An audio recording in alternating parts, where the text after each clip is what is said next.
Good morning, everyone. So this morning I woke up with this overwhelming desire to make a video.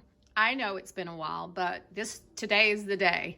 So I tend to talk myself out of things or keep myself busy with other things when it comes to things that I know that I probably should be doing.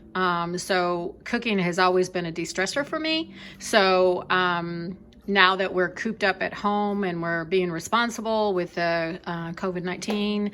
And so that's kind of given me a lot of time to kind of get back into cooking. And so I thought, because of some of the comments and inboxes that I'm getting, people are struggling to find new recipes to kind of help them cook for their kids and their family. So I thought that I would kill kind of two birds with one stone today.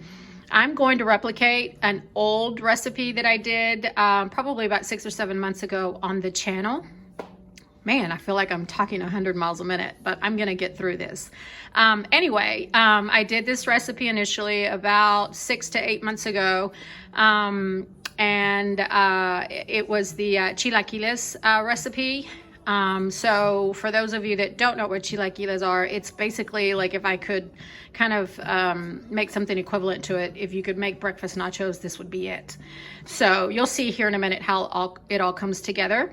But through this recipe, the base sauce that my chilaquiles are made in, and I say my because there are several ways to do this. So this is not the only way, nor am I stating that that is the only way, because I get a lot of inboxes saying, that's not how you make it. Well, that's how I make it. So I just want to share with you how I make it, and also share with you other things that you can do with the base sauce that you can make with the chilaquiles. So here we go. So if you can see, I have corn chips. You can buy the tortillas, you can cut them, you can fry them, but I have found that yes, it tastes really, really good that way, but it takes a lot of time, and that's something I don't have a lot of. So every once in a while I will do that, but when I'm in a hurry, I do go to Cost Plus. This is where I get these, and every time I use them, people are just incredibly impressed by them, because the consistency and the crunchiness of them is just like frying them yourself. These are actually delivered on a daily basis, just like your regular tortillas are. So they're called El Maizal, and they're located, I get mine at Cost Plus. And I also use the chile guajillo, which is this pepper that you see in front of you. The bag says chili peppers, chile guajillo. I like this pepper because it has a very roasted, very distinct taste, and it is probably one of the peppers that's used the most in a lot of the Mexican traditional dishes. So I used about 15 for this recipe. Normally I wouldn't if I was just cooking the chilaquiles for, like 3 or 4 people. I am going to make extra sauce because I plan on making a chicken soup later. And so I like my chicken soup red with the chile guajillo sauce, the base sauce. So what I do is I cook the chicken and the soup, and then once everything is together, then I scoop in a couple of the spoons full of the chile guajillo base sauce that I'm gonna make today. And it gives it a really, really rich taste. So anyway, I use 15. You can use as many. If you have some left over, you can always save it for a base, like I said, for soups. You can use it for hot sauce. You can use it for enchiladas. You can use it for so many different things. So hopefully we'll get to that point where I can show you some other recipes you can do, you can make. I also have some queso panela. Queso panela, the consistency is a much softer consistency because it's made from skim milk versus the queso fresco, which is a little tougher. And a little, the consistency is not so soft. So, but queso fresco is used to kind of shred over enchiladas, but this morning they didn't have any, so I got the queso panela. I actually like queso panela a little bit better, but you can still shred it. It's just not gonna be like the other queso fresco. I also have one head of the garlic. I have Nor Suiza. I have 4 eggs. You can make as many as you want, but I fry my eggs and I put 1 or 2 over the dish after the nachos are made. I have the cream that I'll be using. The cream that I'll be using will be queso, no, I'm sorry, crema oaxaqueña. I like this crema. You can use any one you want. You can use American. You can use crema salvadoreña, whichever one, la que te guste, úsala. So anyway, let me get busy. I want to make sure that you understand that the time that it takes, like the time that you know, the most time that you'll need is in the front end. Once you make the base sauce, it is actually pretty quick. So let me get busy. What I'm going to do first is I'm going to take the seeds out of the Chilaquiles, and then I'm going to boil them so I can start making my base sauce. I'll see you in a minute.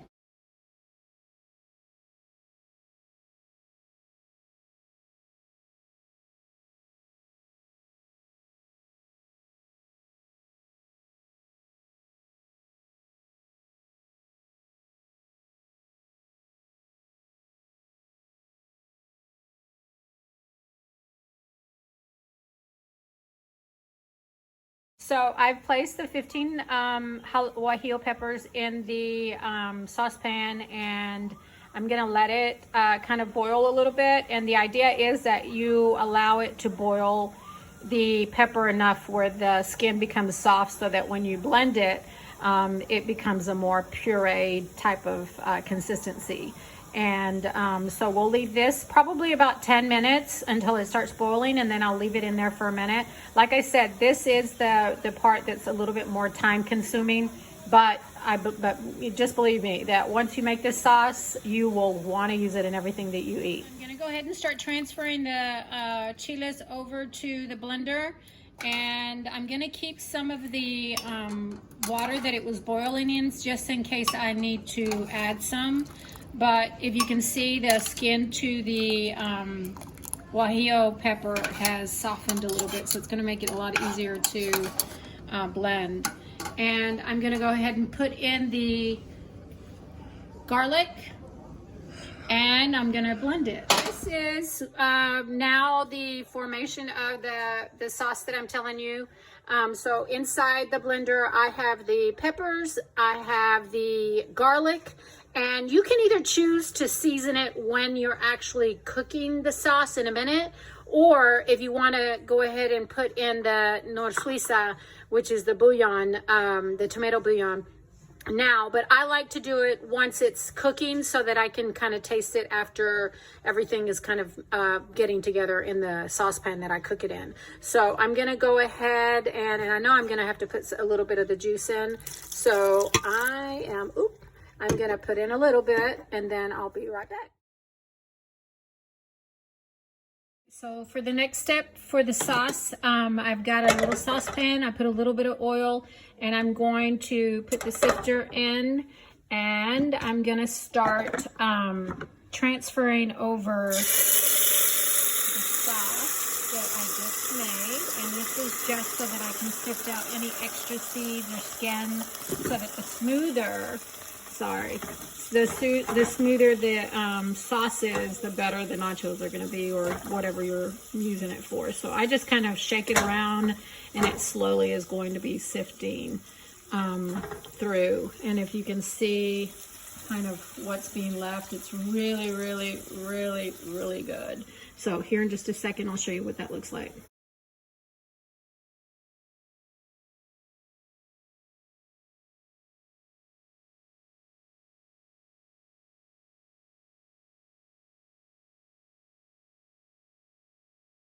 So here is the sauce that I just sifted, and this is kind of the consistency that you want it. I want to make sure that I cook it a little bit in that oil that I put in, the cooking oil, so that all of the flavors kind of cook together. And so I'm going to go ahead and add in just a tad bit, and I'm going to be tasting it here in just a minute. But I kind of put in like maybe 1 teaspoon of the Nor Suiza, but you can taste it and see, you know, if you're liking the way it tastes. So the Nor Suiza can be a little bit salty, so I would be careful when you're adding it into the sauce. So remember, the only thing I've added into the sauce is just the 15 Chilaquiles. I've added, it ended up being 2 garlic cloves because I like a little bit of the taste. And then I put in the Nor Suiza, which was about a teaspoon, but you can do that to your liking. Okay, so I'm gonna come back and say this. So I just tasted it. I put a little bit more of the Nor Suiza in it. And sometimes you'll find that you'll get some peppers just like you do with the jalapenos. Sometimes you buy some and they're really, really spicy, and some of them are not. So there were a few in there that were a little bit spicy. So even if, you know, I took those seeds out, it's still, you know, a little bit spicy, but not too much. So I only say that only to say that when you're using this base for your nachos or for your soups or the hot sauce, so this particular one is going to be a little bit spicy.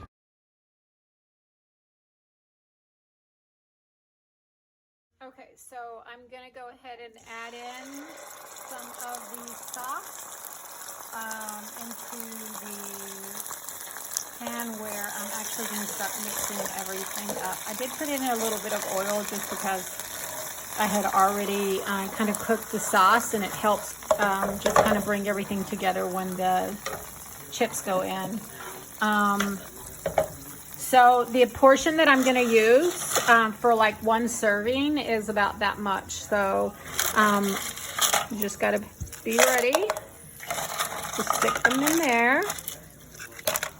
And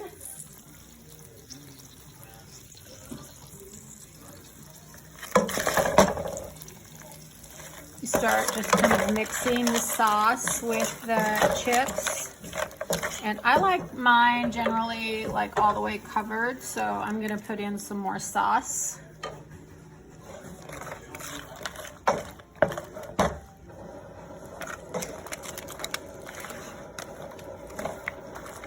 So this part is pretty quick. I've already fried the egg, so I'm just kind of waiting for my chips to kind of be in the sauce. Well, kind of I doused a lot of the sauce in there, so just gonna wait for that to happen there, and then I'm gonna transfer it over to the plate, and then I'll come back in just a moment just to kind of show you how it all comes together. This is absolutely one of the most delicious dishes I have ever made in my life. And again, the sauce that was left over, this sauce right here, I'm actually gonna use it for some soup. You can use it for hot sauce, and I'm gonna keep that for later. But I'm gonna come back here in just a moment so we can put it all together. Okay, so I'm going to put the nachos all together, and then I'm just gonna start building my plate. So remember the cheese that I had before. I'm gonna kind of spread that out. And pause it. Okay, so I put the cheese on there. Now I am spreading out the crema, the Oaxacan cream. And then I am going to add in the cilantro. This is really, if you don't like cilantro, you don't have to put it on. And then, of course, the grated onion. They're so delicious. My son probably won't like it, but it's not for him, it's for me. Okay, I'll make you some in a minute. He likes them, and he's only 8. So there we go. And